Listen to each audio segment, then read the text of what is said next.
Hey Jordan, Yeah. what are you doing? Well, I'm thinking of films to review. The ones leading up to the Avengers. Oh, okay, cool. Right, let's have a look. First of all, we've got the Hulk. Which one is that? Is that the new one, or is that the old one with Eric Banner in 2003? The old one with Eric Banner. Okay, is that even part of the Avengers? I mean, I don't know. I heard they rebooted it, didn't they? Yeah, I heard they got really terrible reviews. Oh, come on, it can't be that bad, surely. Let's watch it. It can't hurt, surely, can it?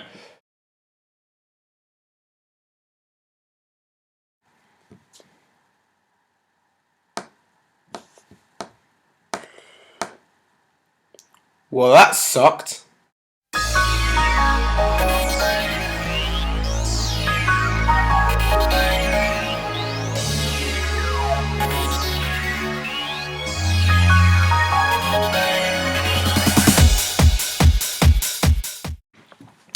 I'm Jordan. And I'm Sean. And today we're going to be reviewing the very first Hulk film directed by Ang Lee and featuring Eric Banner as Bruce Banner.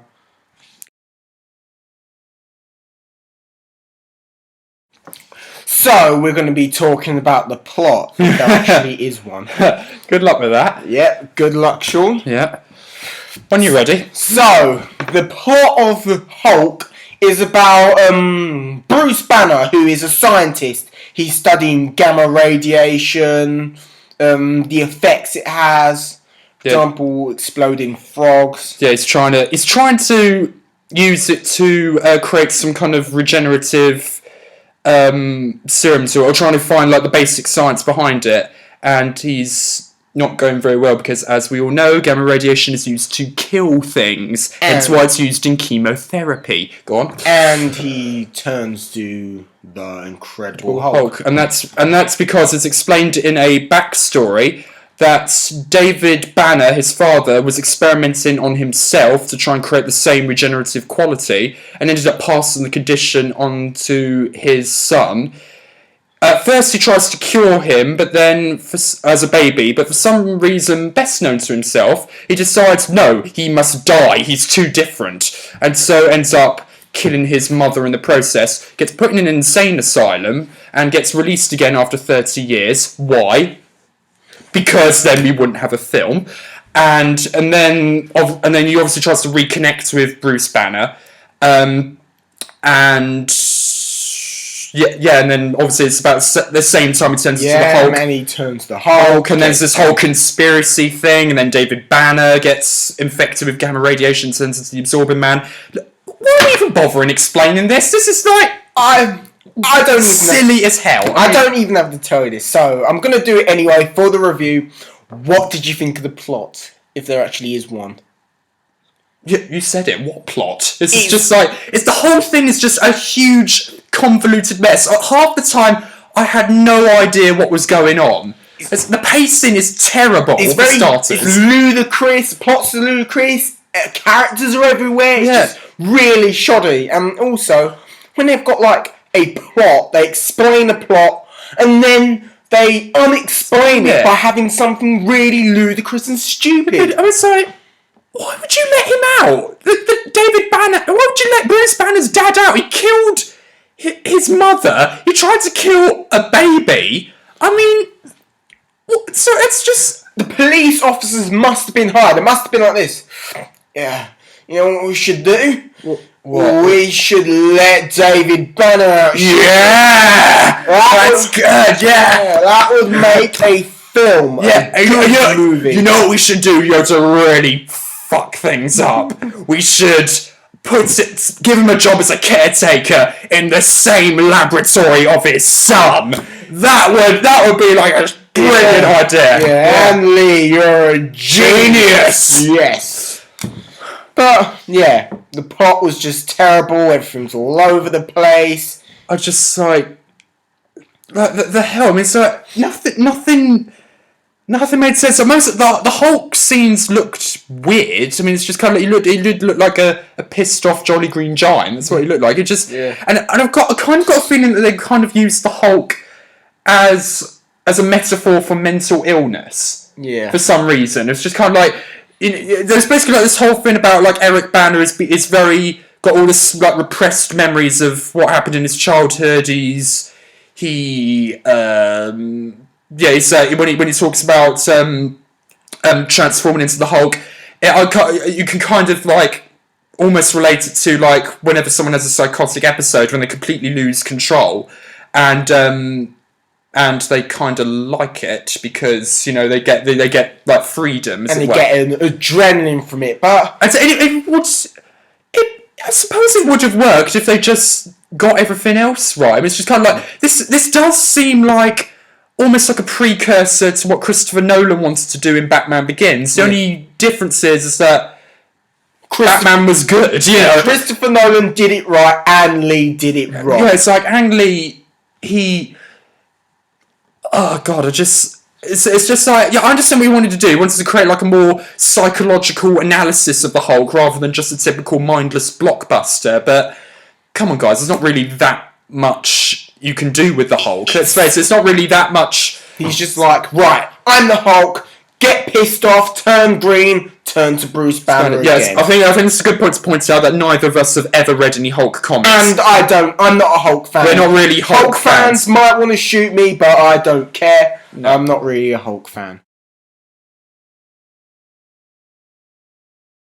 So, moving on to our characters.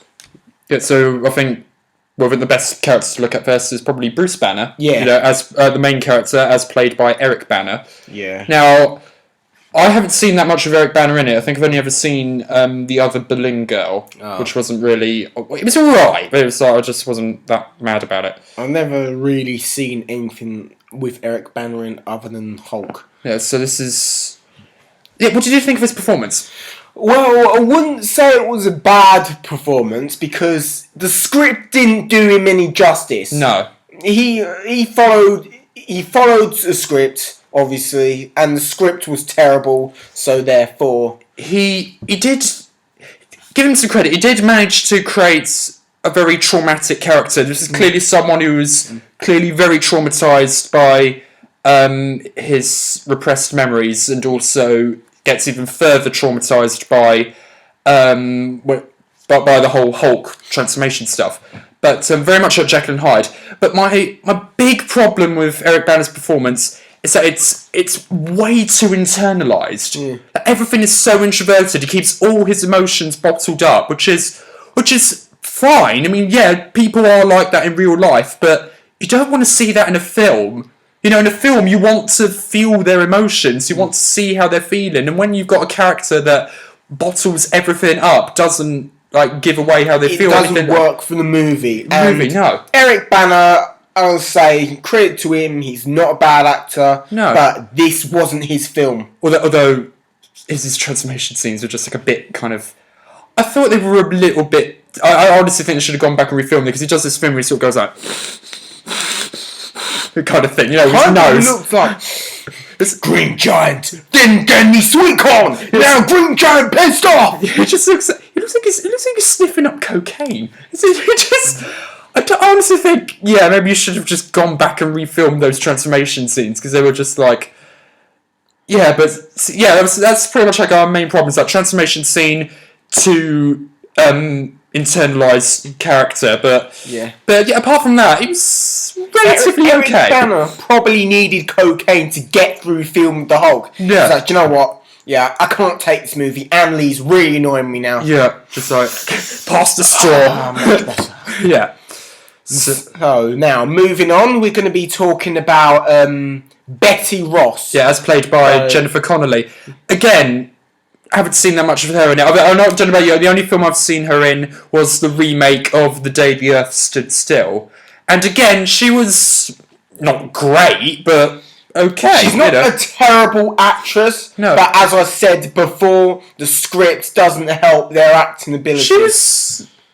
I would actually say her performance is actually the best out of all of them, because she really does come across as she genuinely cares for Bruce Banner. She really wants to help him through this. The only problem is she doesn't do anything. She does fuck all throughout the whole film. And she sees because everybody sees Hulk as this big green monster. Yeah. But Betty Ross sees Bruce Banner in the Hulk, still sees him as the Bruce Banner. Yeah, it's just like the scene with her in the helicopter just looking at the Hulk. That was a really powerful moment.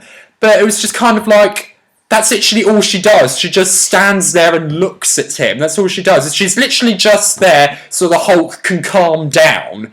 That's the only reason her character's there. Nothing... And also to set up the whole Thunderbolt Ross plot. Yeah. But seriously, Jennifer Connelly, brilliant performance, but shit character. I mean, the characters weren't developed enough. There wasn't enough thinking of the characters. Her character was developed. It was just...